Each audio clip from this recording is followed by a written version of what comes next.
கோவக்காரங்க வந்து என்ன சொல்கிறது, உண்மையில் ஒரு பழமொழி உண்டு. கோவப்படுறவங்க கோவப்படுற இடத்துல தான் குணமும் இருக்கும், கோவப்படுறவங்க குழந்த மனசுக்காரங்கன்னு சொல்லுவாங்க. அது உண்மை தான் போல இருக்குது. ஏன்னா நல்லா கோவப்பட்டுருவாங்க, நல்லா கத்தி நல்லா சண்டை வர அளவுக்குலாம் கோவப்பட்டுட்டு அடுத்த நாள் அவன்கிட்ட பார்த்தீங்கன்னா ஒரு ரியாக்ஷனுமே இருக்காது. நேற்று அப்படி ஒன்று நடந்ததே தெரியாது. அவனை எப்போ அவனை வந்து யார் ஒன்று ட்ரிகர் பண்ணுறாங்களோ பழையபடி அந்த மாதிரி கோவத்துக்கு போயிடுவாங்க. எந்நேரமே வந்து ஒரு சிலர் வந்து சிரிச்சுக்கிட்டே இருக்காங்க, நல்ல ஜாலியாக இருக்கிறாங்கன்னு நினப்போம். ஆனால் அந்த சிரிப்புக்கு முன்னாடி நிறைய காயங்கள், நிறைய சோகங்கள், நிறைய ஏமாற்றங்கள், கடைசியில் இது மோட்டிவேஷன் விடவே ஆகி போச்சு. இப்படின்ட்டு நிறைய இது இருக்குது. துக்கமாக இருக்கிற இடத்துலையும் ஒரு ஹாப்பினஸ் இருக்குது, சந்தோஷமாக இருக்கிற இடத்துலையும் ஒரு பெரிய துக்கமே இருக்கும் முன்னாடி. அதை சொல்லிக்க மாட்டாங்க.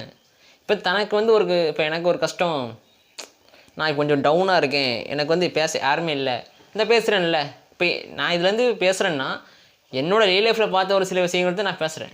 அந்த மாதிரி தான் பர்சனாலிட்டி பார்த்திங்கன்னா மோஸ்ட் அதிகமாக காமனாக இருக்க எல்லாருமே அதிகமாக இருக்க ஒரே இது வந்து சைலண்ட் சொல்லுவாங்க. இன்னொன்று நல்லா பேசுகிறவங்க. இந்த 2 டைப்ஸ் தான் அதிகமாக இருப்பாங்க.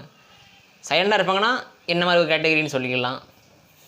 சொந்தக்காரங்க கூட சரியாக மாதிரி ஒரு ஆட்கள், நல்லா ஜாலியாக பேசுகிறவங்க வந்து அவங்க வந்து எப்படின்னு தெரியல, எல்லோரும் கூட ஒன்றாயிருவாங்க. நம்ம ஃப்ரெண்ட் அவனுக்கு ஃப்ரெண்ட் ஆயிடுவான், நம்ம ஃபேமிலியில் அவங்க வந்து நல்லா பேச ஆரம்பிச்சிருவாங்க.